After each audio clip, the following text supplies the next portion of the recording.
Le très gros volet Ligue des Champions avec l'avant-match Manchester City-PSG. Les compositions probables des Mancuniens et des Parisiens. La recherche de Memphis Depay à Barcelone, le prix fixé par Dortmund pour Jadon Sancho, ou encore un retour de Cristiano Ronaldo au Sporting. On parle de tout ça dans le journal Made in Foot du jour.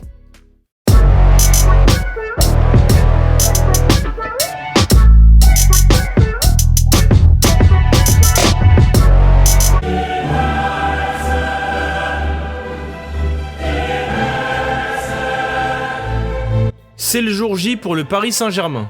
Ce mardi soir à l'Etihad Stadium de Manchester, le Paris Saint-Germain retrouve Manchester City pour la demi-finale retour de Ligue des Champions. Les Parisiens sont dos au mur après leur défaite surprenante au match aller 1-2 au Parc des Princes et devront renverser des montagnes pour retourner en finale. Malheureusement pour Paris, une mauvaise nouvelle risque d'être confirmée dans les heures qui suivent, le forfait de Kylian Mbappé pour la rencontre. En effet, hier, le PSG a pris part à son ultime séance d'entraînement ce lundi soir sur la pelouse de l'Etihad Stadium. Annoncé un certain Kylian Mbappé, 22 ans, qui souffre d'une contracture au mollet droit, est arrivé sur la pelouse une fois que le quart d'heure ouvert aux médias était terminé, révèle RMC Sport. L'attaquant international français a réalisé divers exercices physiques, ainsi que des courses et des slaloms. Le numéro 7 des Parisiens a travaillé à l'écart du groupe, en solitaire, pendant la majorité de la séance. Les news concernant l'entraînement ainsi que les images de son arrivée à l'aéroport en boitant lundi matin inquiètent et confirment qu'il devrait être absent pour la rencontre. Mauricio Pochettino devrait décider ce mardi matin si Mbappé peut tenir son rang ce soir.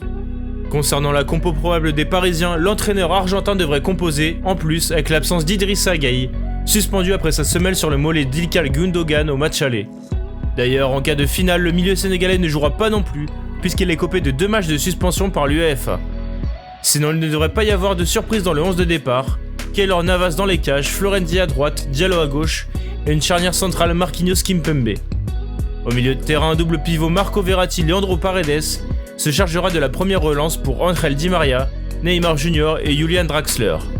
Enfin, Mauro Icardi devrait remplacer Kylian Mbappé en cas de forfait. Pour Manchester City, l'unique doute subsiste concernant le poste de latéral gauche. En effet, João Cancelo, en difficulté au match aller, pourrait être remplacé par Zinchenko. Sinon, Guardiola devrait garder le même 11 qui avait parfaitement réagi face au PSG en seconde mi-temps mercredi dernier. John Stones, Ruben Dias et Kyle Walker seront titulaires en défense, comme le trio Rodri, Kevin De Bruyne et Gundogan au milieu. Enfin, en attaque, Riyad Mahrez, Phil Foden et Bernardo Silva devraient être alignés. Pour cette rencontre, Neymar le sait, il sera attendu au tournant. Le numéro 10 parisien est surmotivé à l'idée d'emmener une nouvelle fois le PSG en finale et a envoyé un message à tous les supporters parisiens par le biais d'une interview pour le site du club. Nous avons eu un match aller très difficile contre Manchester City, mais nous devons y croire, peu importe ce que disent les statistiques ou notre pourcentage de chances de gagner. Je pense que chaque Parisien doit croire en nous. Je suis en première ligne et je serai le premier guerrier qui partira au combat pour l'équipe. Je vais donner le meilleur de moi-même et je ferai tout pour ramener cette qualification quoi qu'il arrive, même s'il faut mourir sur le terrain. Côté Mercato maintenant, si Memphis Depay, libre en juin prochain, reste la priorité de Ronald Koeman pour renforcer l'effectif de Barcelone, pour l'instant rien n'a été officialisé. Pourtant, d'après Mundo Deportivo, le néerlandais de l'OL pourrait bien rejoindre la Liga cet été.